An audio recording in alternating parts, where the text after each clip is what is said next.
What do you think could have prevented you from making these, I'm going to label them hiring mistakes? Maybe that's a strong word, but I think the number one thing is a better hiring process. When you get into business, there's all these sayings that don't work with your friends, keep friends and business separate. And I don't believe that anymore. I don't want anyone to be working with Dante as a 9 to 5. And that's not our format anyway. People who work with us the most full-time we have are actually people who do 30 hours a week. What I didn't like about the corporate jobs and this was there was no overarching purpose. And that comes into the honesty part. We still tell them, look, we'll do it if you want, but you don't need it. And we don't want to do something without purpose. At the end of the day, sure, to be making some money, but also want to be feeling that I've invested my time and my energy into making the world a better place.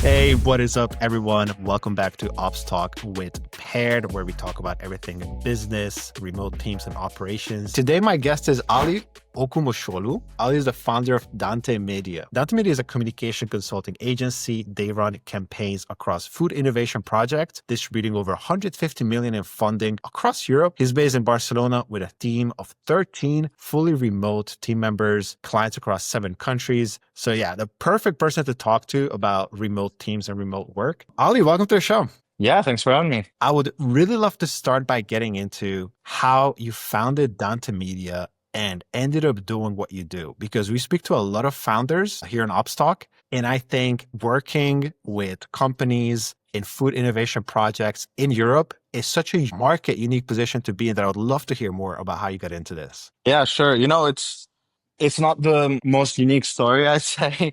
I worked a lot of jobs, a lot of corporate jobs, also in my field, because it's also what I studied. So I did, communication science and digital media from bachelor's to master's. But I realized kind of finishing my bachelor's that I really didn't want to work for a corporation again. It didn't take me very long to realize I don't want to be doing that. I founded the company in 2020.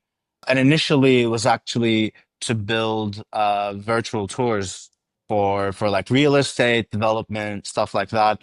Just as I started the company, the pandemic hit, which was actually really good for business. It was doing real well, but it was really not fulfilling and it wasn't really interesting. And I realized that kind of the common thing between what I didn't like about the corporate jobs and this was there was no overarching purpose. So, even when I was making, I would say quite a lot more than someone my age would, I wasn't feeling very fulfilled. When you go to sleep at night, I wasn't feeling like I did something very valuable with my time. So I decided to change that and kind of reorient the whole business to be doing something I'm good at, something I'm trained in, something, I have a lot of expertise in, but also something where at the end of the day, sure, to be making some money, but also want to be feeling that I've invested my time and my energy into making the world a better place. And that's really where the kind of core value and vision of Dante came to be and kind of where it's led us in the last 5 years to here. Very cool, man. So you guys are basically like a major partner for the European Union to help them, to consult them on their communications, on their strategy, on their branding. And it's all about food innovation projects. Am I understanding that right? We're not a partner of the European Union just because the European Union is not necessarily a singular entity as such. We work with institutions, extensions of the EU, so EU institutions and institutions funded primarily by the EU to accelerate innovation in Europe. So we don't only work in food innovation, we also have worked in urban mobility, in manufacturing, culture and creativity, many types of kind of innovation communities that are helping accelerate the general innovation schemes in Europe and kind of bringing Europe up to speed with the competitive landscape of the world right now. And we got a long way to go, man. Oh my God. Yeah, absolutely.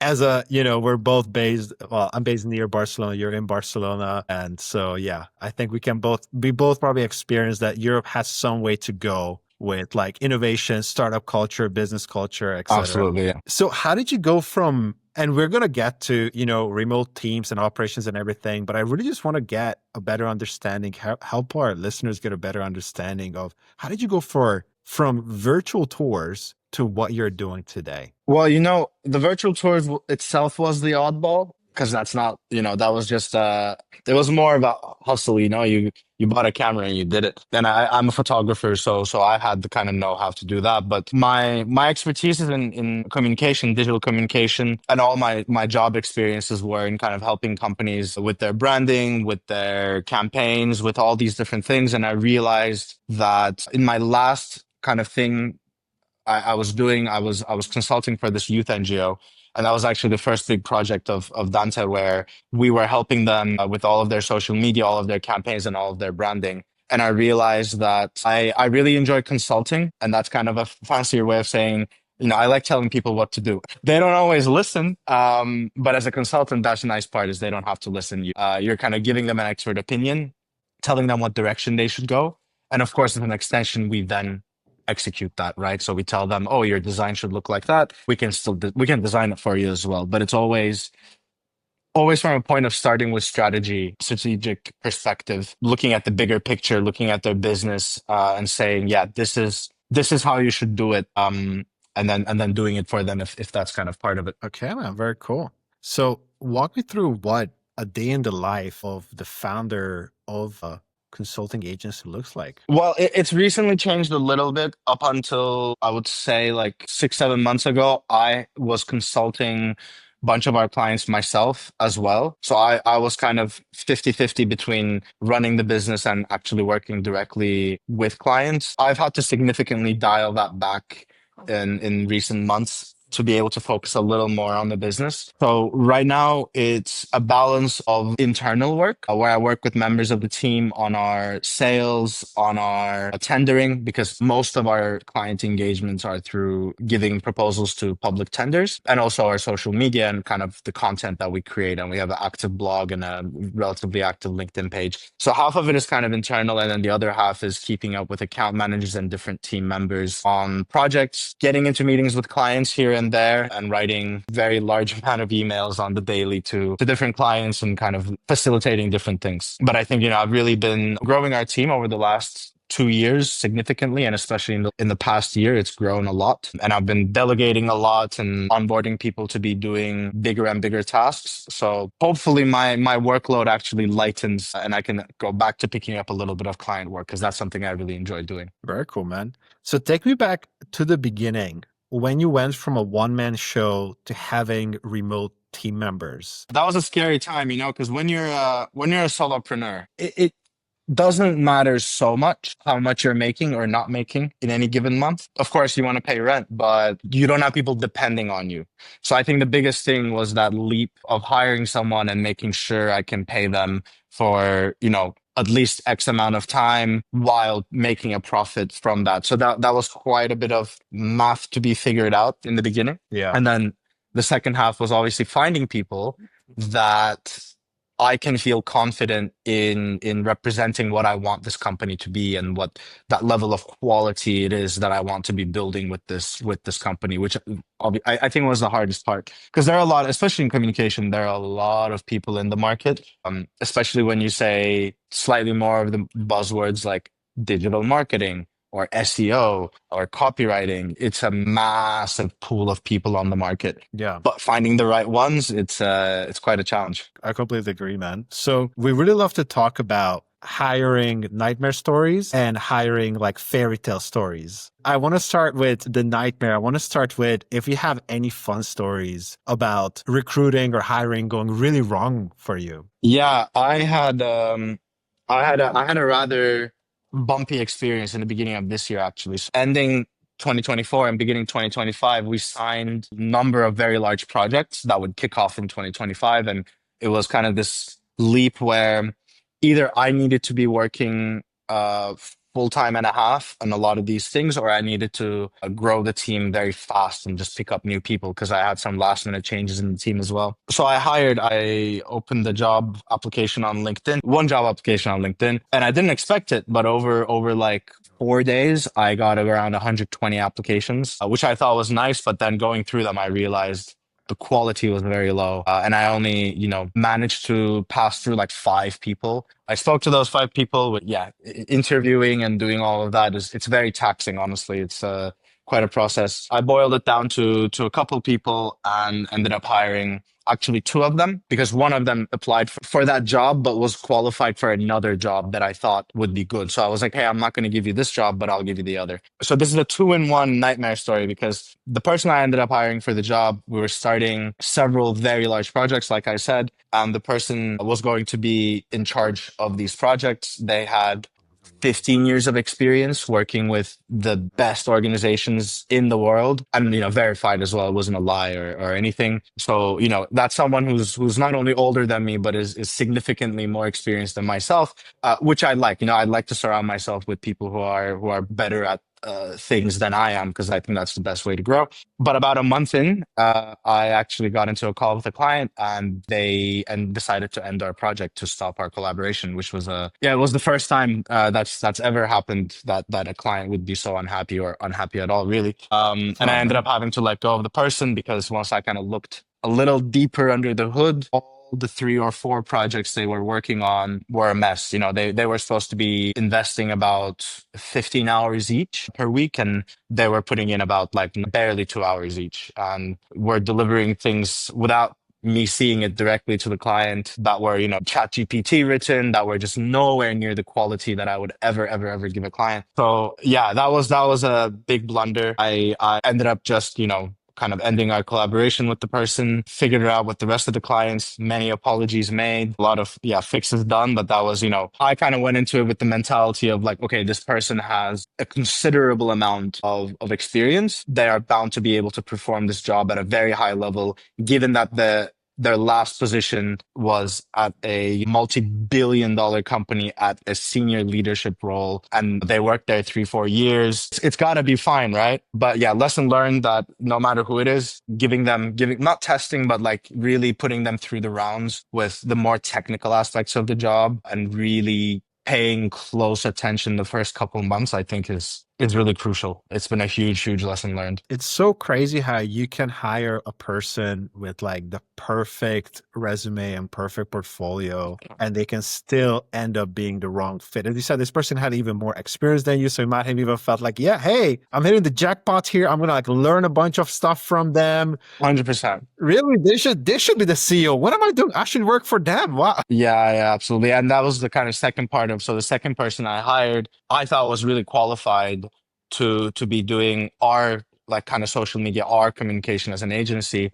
And I spent about 3 months onboarding them to the role, our tone of voice, our brand, what kind of content do we want to create, just all of that. But we were consistently not getting the results. We were just not there with what they were producing and what I expected. And that person, we had a lovely relationship, and they were just like, I don't think I'm the person for this job. I'm just used to different kind of communication. I'm more like corporate and institutional. I'm just not able to match what it is you need. So we also parted ways around the same time. And that was a whole lesson learned also on like, again, putting people through the rounds, because even though the person was qualified on paper, I ended up investing 3-4 months of my time, and obviously, of course, paying the person for that duration to end up not really getting neither the results nor a long-term person in my team. That was kind of a double thing in the first couple months of 2025. That's been pretty rough. So, what do you think was the damage? What was the cost of these two hiring decisions? Try not to think about it.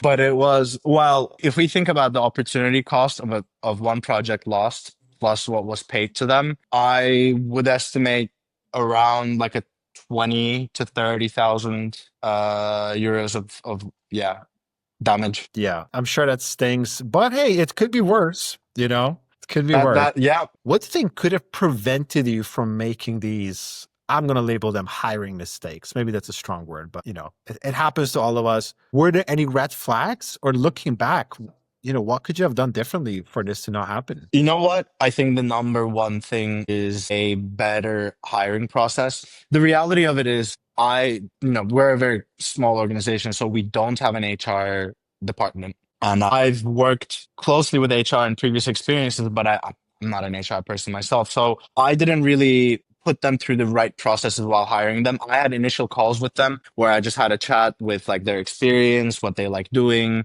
what they're good at, and just kind of like more introductory. And then I had a second call with them kind of doing more logistics, what's your availability? When can you start? How much do you want to make? And all of these things, but kind of missed that thing in the middle of like actually testing their knowledge myself, and kind of took them at face value for what they were saying they're good at doing, or what they said they had done before, and all of these things. Yeah. So I think that middle round, the second of a 3 round interview process should have happened, where I was like really asking them specific questions, being like, oh, you're running an email campaign using this software. What are the tags you're using, and how are you leveraging your retargeting strategy? And I think that would have brought up red flags, because there were no red flags, but that's also because I didn't ask the right questions. Yeah. Yeah. People who listen to Ops Talk or even listen to one podcast before they know what I'm about to say, and that's that at Paired, we really believe in assessment first, because we've heard so many experiences just like yours. Amazing portfolio, proven track record, right? Quote unquote. And like a good LinkedIn, good interview, good vibes, everything. But then none of that matters if the position can deliver the result. And I think it's painful enough to have a position that you gotta micromanage, or, who set the expectations of they're gonna deliver X and they're not able to deliver it. But it's even worse to have someone who like actively like loses your client. And it's so crazy. Somebody that looks like the perfect fit can lose your client. And then you might get someone who's really junior. Maybe they haven't even done this before, but you give them the assessment and they just have enough know-how. They have the initiative. They have, it's the right kind of like personality match that they just absolutely ace the assessment. And then they are your, A player that you've been looking for, but you just can't really see it focusing on the resume and stuff. Yeah, 100%. And I think it's that, my lack of resources as well.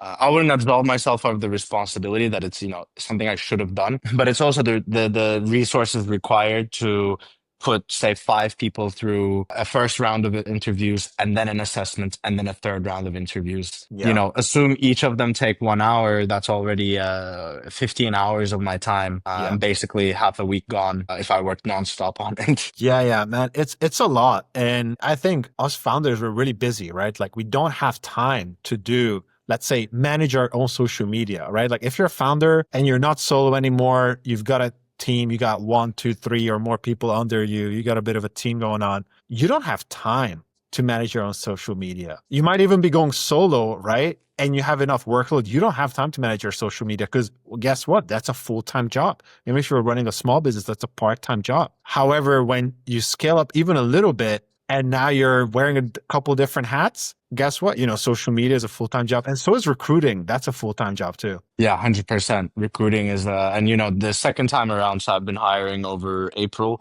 And this time around, I actually reached out to some friends who are working as recruiters. And I was like, hey, would you just do the recruitment for me? Because in my eyes, me paying them a couple €100 to do it for me, far better quality, like a better job than I would do, but also the time saved on me for opportunity costs, me spending that time doing those things versus, I don't know, spending it on a client, right? I add more value, but I also get more value. So it's just, it makes so much sense. Yeah, man. Sounds like you got a friendly rate as well. So that's a win-win right there. Relatively, yeah, absolutely, yeah. That's awesome, man. So tell me a little bit more about how you run your team of 13, because that's not a small team. And I'm just curious what your approach is. If you guys do weekly sync ups, if you guys, what's your approach with managing this team? Well, there are kind of 3 principles that the company's based on, and 3 values. So the big principles we have are self-management, wholeness, and evolutionary purpose. So self-management is very much this principle I have with everyone who I work with, which is you are responsible for the entirety of what you do. And that includes getting it not just done for your part, but getting it across the finish line. So say a designer needs to design this thing for a client. Their job isn't just from the brief until when they deliver it, hand it over to the account manager. It's until when the client says, great, we're now using it. So if in between, say the designer submits it, but they need feedback and they haven't received the feedback on time, I don't accept the idea like, oh, well, I gave it, I handed it in. It's just the client, or it's you or whoever who didn't give the feedback yet. So it's late. The idea is, no, you follow up and you make sure you get the feedback because it's your feedback. You own that thing. And until that thing is done to your liking, to the standards that you have, then it's your fully your responsibility. And of course, with that comes the benefits that everyone's self-managing their time. They're managing when they work, where they work, how much they work, really, as you know, it aligns with the project hours. But that's a big part of it. I really believe in giving people initiative and ownership of the things that they build. And I find that that yields really great results for me. I think the people I work with are responsible and smart and very talented adults who don't need this kind of babysitting supervision from an account manager. And rather, the account manager is more there to facilitate the project and also work closely with the client. And with wholeness and evolutionary purpose, maybe a little shorter, but wholeness is really about like bringing yourself to work. We talk with our team on a bi-weekly basis, the whole team. And the whole call is maybe like 5-10 minutes of business updates where I'm like, this project is done. These projects are coming up. We just won this contract. Make sure you're like just really small things. And then the rest of it is just, you know, having casual chats. And it's that whenever we're in a meeting with a client or with our team, we bring ourselves into it. It's not ourselves with the corporate hat on, you know, wearing a nice shirt and being like, oh yes, hello, how's the weather there? Like everyone is just themselves, who they are, as they are when they come into the office, the virtual office. And I think that's a really big part. In hiring people, I try to hire cool people I like on a personal level and I want to work on a personal level. And I think that really adds a lot. You know, we don't have a corporate culture in our company, and I think that makes it easier for everyone to interact with each other. And you know, our evolutionary purpose is just always being open to change, always being open to improving things. I'm very open with everyone in the team to tell me if something doesn't work for them or if something is just not efficient or whatever, and we pivot. You know, like we've changed entire software systems for the whole tech stack of the company like 3 times. Not ideal, but we got to be open to change, to pivot, and especially being a small company and being in innovation, I think it only works to your benefit the more flexible you are and more perceptive to change you are. So those really are the 3 big values or principles that help me manage the team and to kind of foster a culture where people want to be part of that culture, where they want to work with each other and me. And obviously there's the mission, right? That we only work with organizations that create a positive impact. We only work with organizations that are really making the world we want to live in. And I think that really helps people buy into being part of the company and part of the team because they believe in what they're doing and they are not doing it just for money in their bank account, but for a mission that they think is going to drive food systems forward or drive whatever forward. Sorry if that was too long of an answer. No, man, I love it. And that's where I guess evolutionary purpose comes into it. So bring all of you is like giving the human aspect to your team culture. And then the evolutionary purpose is that like positive impact, like, hey, we're not just here to print money, but we're also here to have a purpose, I'm guessing, or tell us a little bit more about that. Yeah, absolutely. You know, that's our 3 values, our purpose, honesty, and ambition. We do everything with purpose, all of our work with purpose. Sometimes, and this is a big thing, maybe other agency owners who are watching can relate to, is sometimes clients will ask for something that they don't need. This happens a lot with us. They'll ask us for things that we don't believe has a purpose in their business. And, you know, maybe it's going to earn us a lot of money doing it, but we still tell them, and that comes into the honesty part, we still tell them, look, we'll do it if you want, but you don't need it. And we don't want to do something without purpose. I don't want our designers or our copywriters to build something without an overarching purpose of that thing. And with that, you know, we're honest with ourselves, with each other, and with our clients. And that's really important. If we're late with something, it doesn't happen very often, but life happens. We'll get into a call with a client and we'll be like, sorry, we're late. Or we'll say, look, we ran this campaign and it didn't work that well. So now we're going to pivot and optimize it this and this way. Because I've seen far too many agencies that are like mega large and charge crazy budgets. And all they do is spend most of their time trying to cover up their tracks and trying to make bad work they've done look good to the client. And like, I've watched these presentations over and over again where they just kind of, you know, paint stuff and frame it in all these ways to make it look like they did an amazing job when it's blatantly clear they didn't. And I think that just over time, a client may believe it once or twice, but over time, it just makes people lose their belief in you, and also probably doesn't feel great yourself to be saying that knowing you didn't do that. And I think honesty is really important. And I think people feel these are easier to do because ambition is something that we really not supply, but value and really support with. So I see all of my colleagues as entrepreneurs themselves. I don't want anyone to be working with Dante as a 9 to 5. And that's not our format anyway. People who work with us the most full time we have are actually people who do 30 hours a week. They may do more if there's a project and they want to and they can. It's always open. Everyone gets paid by the hour. But I believe that the work week should be 30 hours, where with the rest of the 10 hours, you can be doing another thing that you want to work on. And that hobby, the side hustle, shouldn't be a weekend thing. The weekends should be for when you do your actual hobbies. And you should still have time in the working week to be able to do something you're passionate about that is a business purpose. And you should be getting paid enough for those 30 hours to live off those 30 hours and then still do something. So that's really the kind of principle I'm approaching it in.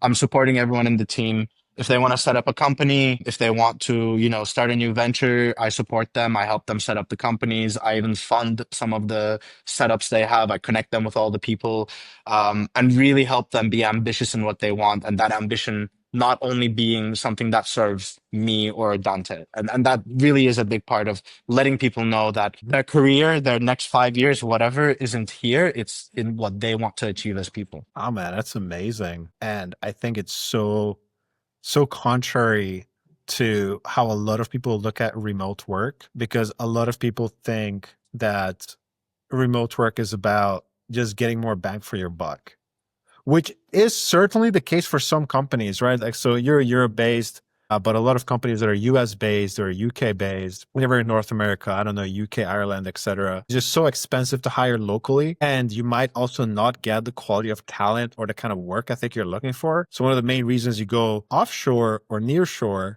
like Latin America or somewhere in Asia, because you want more for your money. I think the downside of that whole play, there's a lot of upside, and that's why we exist. But on downside of that whole play is that sometimes those practices can get a little bit abusive. They can try to squeeze the talent. Like, hey, you know what? We do 6-day work weeks and, we do 10-hour days. And that's just how it is. And you will find people in the Philippines or India or Pakistan or many other countries who will be, they are in a more desperate economical situation, so they would just jump on that. But here at Paired, for example, we don't really believe in this. We're much more aligned to the philosophy that you just expressed, that you can have both. Like, you can have remote workers that deliver massive value, and your business is way better off than if you had hired those positions locally. And at the same time, yeah, your team members should have freedom and fulfillment and purpose and time and money for a side project, hopefully. But I'm really curious, what are the real upsides that you see to this? Because I'm getting the feeling that you have a very human approach. You said, like, we don't wear corporate hats. We come to the meetings, whole, right? Like, I'm bringing myself as a person to the meeting. And then you have this philosophy as well. What's the benefit to this? How do you see this giving back to you and your business? Well, I think it's just as simple as how so assuming, you're just someone who works with me at Dante, it's how you view it, right? Like, if you view, and that's a lot of remote work too, isn't it? It's people view it as, I'm going to open my laptop at 9 in the morning and I'm going to shut it at 5, and then I'm going to go live my life. And that duration I'm on the laptop is the duration in which I'm making the money I have to make in order to survive. And I think that mentality, and not to say, those people don't perform well or don't give good quality work, I wouldn't know. But I think when you actually care about what it is you're doing and why it is you're doing it, the quality of the work you end up producing is better. And at least in my experience of working in corporate or working with some of our clients who themselves have, corporate structures and seeing how their teams work and how they deliver things, I can see and I know that my team really cares. They don't just care about bringing something at a deadline, but they care about it being the absolute best that they could have made. And I think that's because they actually have this overarching purpose. It's because they believe in the mission of why it is they're doing it.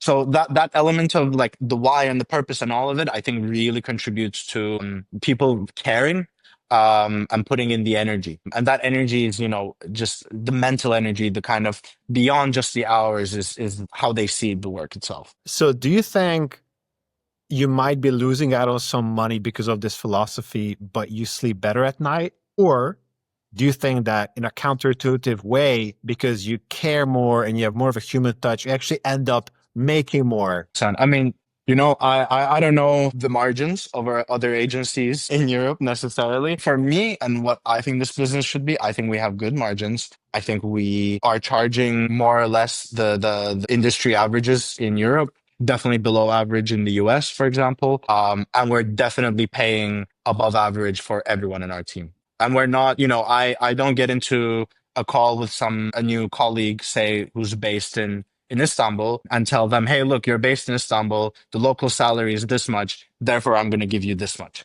That's like not at all the approach, which I know is a lot of companies, they will hire in, say, India, Philippines, and they'll be like, hey, the local average salary is $2. So I'm going to give you $4. You should be really thankful. I think I was telling a friend this. Literally every single person in my team, we jumped on a call while hiring, and I asked them, how much do you want to make? And they told me how much they want to make. And I think pretty much every case that was within what I'm able to pay them. And I said, cool. That was literally the extent of the discussion. Because from where I see, I know how much I charge a client. I know how much of a margin I want. And if what they want fits within that, which I think it almost always does, then I'm happy just paying people what it is they want to make rather than what I think it is they should make based on where they are. Because then you're not really remote anymore. You're bound to where it is you're living. Yeah. Yeah, 100%, man. So that's so interesting that you have this very generous approach to it all. And I love to hear this and share it because we're kind of preaching this almost all the time. Like we had our co-founders on as our first guests and they were saying the same thing. I think I had our co-founder Jeff mention that like I think he's like head of design at his agency or something, has like a private chef locally. Like that's a level of salary that he gets paid that he's like beginning to have like staff and stuff. And that might sound outrageous. And, some people might say like, okay, well, that just means that you're overpaying or whatever. But I think what really matters is the result, and if that helps you get the result that you want, for sure, the race to the bottom, you always end up crashing. And so many people come to us because they've had a $4 an hour VA from the Philippines before. I don't know if you've had this experience, but yeah. I'm very curious, man. What's your hiring fairy tale? We talked about the nightmare. What's like the best hire you've ever made and like the sort of positive impact and result that it had? When you get into business, there's all these sayings that like, don't work with your friends, keep friends and business separate. And I don't believe that anymore. Like, so my first hire was one of my best friends from my master's. And that's because we graduated around the same time. She was looking for a job. I was in this kind of phase of going all in on the company and being able to, start outsourcing something. So I brought her on. That was now almost 4 years ago. And, she is by far the best thing that's happened to the whole company. Like she is the person where I'll give her the keys to the empire tomorrow and I'll leave and I'll be totally fine with it. And that's not because we're friends, but because I knew her on a personal level and a professional level. And I were able to be like, yeah, you're really the best person for the job and I can trust you. And I think that's the thing. If we go back to the nightmare story, you hire someone with all the qualifications, but you can't necessarily trust them because you don't know them. But being able to hire someone that you don't need to be best friends, but that that you've kind of known for a while or followed for a while professionally, I found great benefits in that. So other than that person, I think there are about 5 people in my team, not all who are still in the team, but 4 or 5 people that I've hired who were friends or people who were kind of in my network before. And almost all of them stayed with us for over a year, if not 2 years now. Most people in our team, by the way, have been with us for more than 2 years. Our turnover is very low. Other than the small nightmare story, everyone else stays. And I think, a really big part of that is that I know people on a personal level. I can trust them on a personal level. They know me and they trust me and they know what kind of a person I am. And it makes things so much easier. I realize this isn't like, I can't keep hiring friends till we're a 200-person company. But really in the beginning, being able to trust the people I trust, being able to kind of bring in a core group of people from my circle has been so invaluable. Like really, really, really helped move so many things along. Very cool, man. Wow. I really, really appreciate you sharing your approach to hiring, Ali. It's been really great to listen to. And I think there's a lot to learn from how you run this team and culture that you guys created. What's next for Dante? What's the vision moving forward? What are the goals? What's next? We're continuing to grow. We're really, yeah, we're pretty much after just having more projects, having like bigger and more exciting projects. I'm looking not to grow the team further for a little bit, so we're just about to finish hiring one more person. But after that, I want to kind of plateau and maintain the team in this like sub 15 person size. I don't want to get too big. And I want to, yeah, we're really looking to work with more organizations that are creating an impact, maybe more so in different markets for newer clients. We have a lot of very large clients that we have long-term collaborations with. So we're looking for, yeah, just kind of growing that. But otherwise, yeah, we're just continuing to innovate and looking to do things in new ways as we always do, coming up with kind of new products or new cutting edge ways to do, say, campaigns or brands, and seeing, yeah, how that can benefit our different clients in achieving the impact and change that they want to do. Love to hear it, man. Very cool. It was great talking to you. If you're listening and wondering how you could have your own remote team, then check out Paired. You can check out our candidates with no commitment, and we don't charge anything unless we successfully place the perfect team member for you. So check us out, Paired Recruiting, paired.so. And Ali, where can people find you and follow what you guys are doing? Hey, you can find us at Dante.media. You can hit me up on LinkedIn or Ollie at Dante.media. Yeah, you can get a free consultation call with us if you're curious about how you can create an impact with your mission, and we're happy to have a chat.